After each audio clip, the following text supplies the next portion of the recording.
did a short video here a little while back telling you guys that I had written a book. First book I've ever written. One of the many items on my lengthy bucket list. In fact, the list is so long I decided I'd better start on it before I retired, or I'd never get it all done. And I still might not. But I did accomplish this one. And I thought I would share the first chapter with you. And if you guys like it, I might even do the second chapter. So what you think? The White Mountain Bigfoot, Chapter 1, Rescue and Captivity. The heat waves rose from the desert floor in waves as I rode along, sweat staining my shirt. I was weary to the bone, the wound in my side from the Apache arrow still fresh and oozing blood despite my attempts to plug the hole. The only thing I wanted more than to crawl in a hole and sleep was to live. The dust trail, no more than 2 miles back, was evidence that despite my best efforts, Lone Wolf and his band of renegade warriors were still on my trail. The slosh of water in my canteen was a painful reminder of just how little water I had, and it was still 20 miles to the nearest water source that I knew of. I stopped in the partial shade of a boulder and sponged Blackie's nostrils out with my handkerchief. It was a day and a half out of the small mining town of Oracle, Arizona, when the arrow hit me from behind, low down on my left side. It was just a flesh wound, but I had lost a lot of blood over the next 4 hours of running and fighting before I was able to stop and properly bandage my wound. I knew that if it had not been for Blackie, I would be dead right now. He was a 3-year-old Appaloosa that I had traded for a little over a year ago from an old Navajo horse breeder.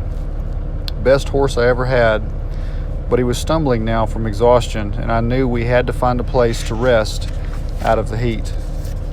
A canyon opened to my right, and taking a chance, I took it. I hoped it was not a dead end. A narrow game trail led along the bottom. It was about 300 yards across at the opening, and gradually narrowed as I rode deeper into the canyon. After about a mile of twisting and turning, it had narrowed to about 50 yards, and there was a dry creek bed to my left as I continued to follow the faint trail. The heat was stifling between the canyon walls. No sensible man or beast would be out in this heat, but the Apaches left me little choice. I was beginning to have trouble focusing. The lack of water was starting to tell on me. My eyes felt like they were full of sand and my tongue was swollen. The trail was narrow and little used, or was the trail becoming more well-worn? I was swaying in the saddle and having a hard time focusing. I was sure I had a fever as well, but in this heat, it was hard to tell. Suddenly, I realized that I had been smelling a putrid stench that had been growing stronger for several minutes as I rode along. Blackie was growing more and more uneasy as we rounded a corner. The walls were sheer and unclimbable at this point, and had narrowed to only a few yards apart. It was deathly still in the canyon, not the slightest hint of a breeze.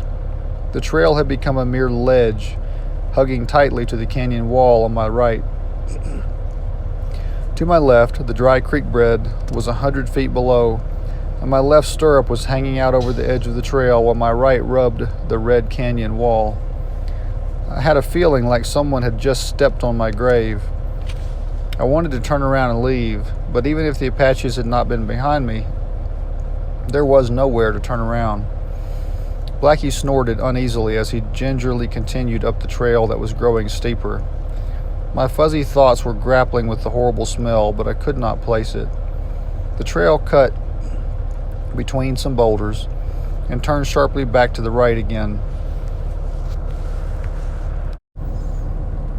Suddenly, Blackie's iron shoes slipped on the steep, rocky surface. Scrambling to get his footing, we slid closer to the edge. A rock gave way and we went over the edge. I was too sick and weak to think clearly enough to kick free.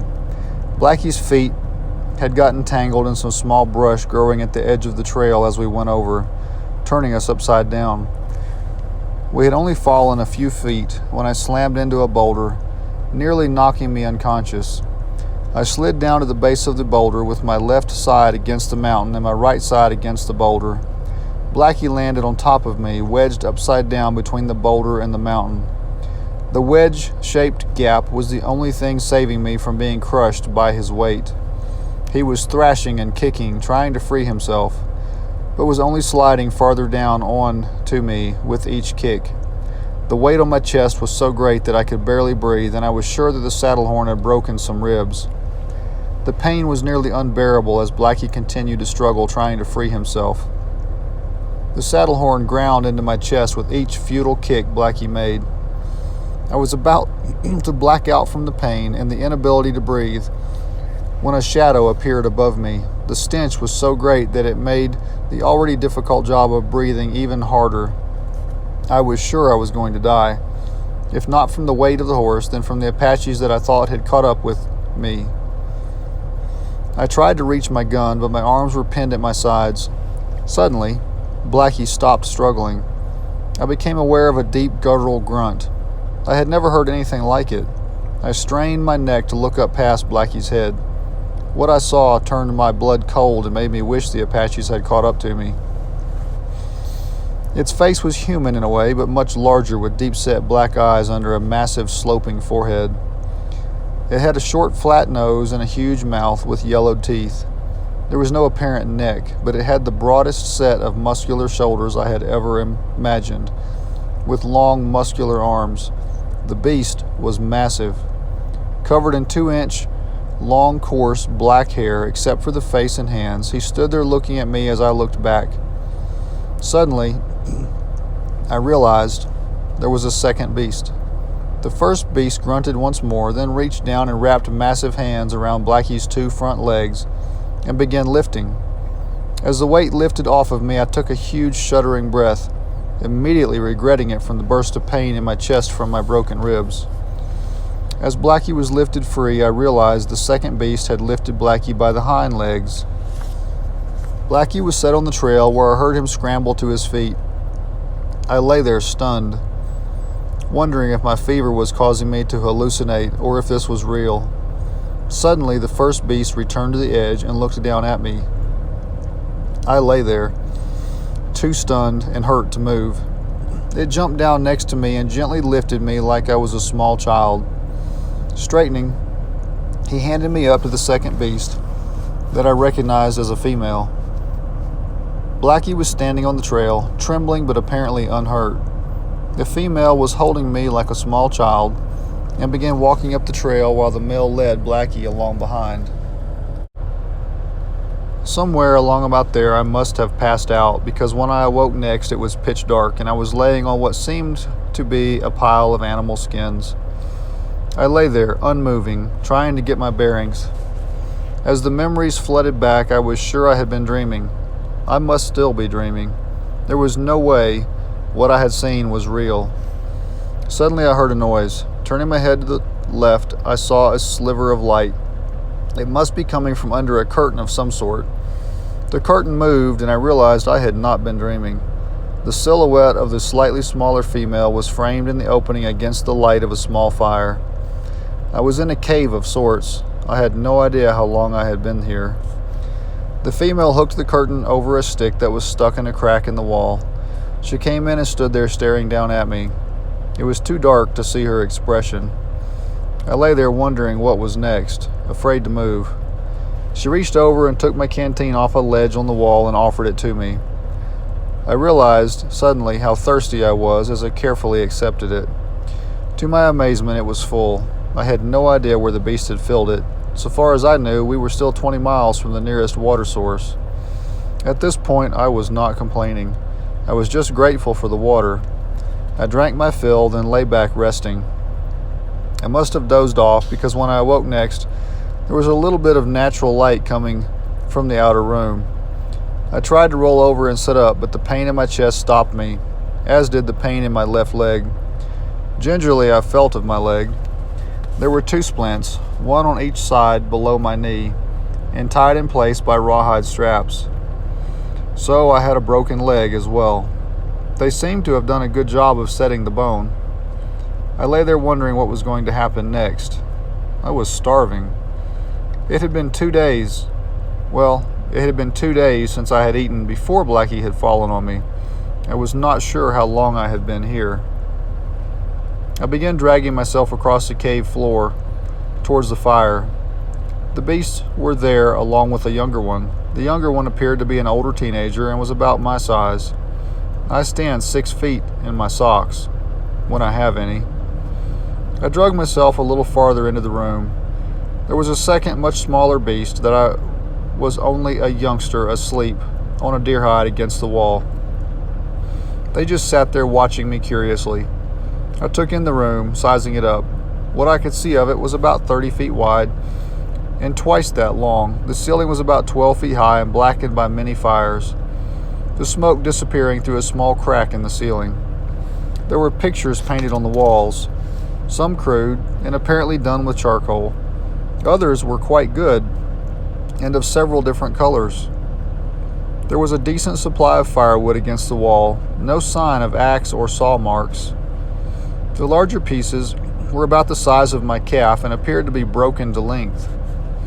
I was amazed at the sheer size of the adults.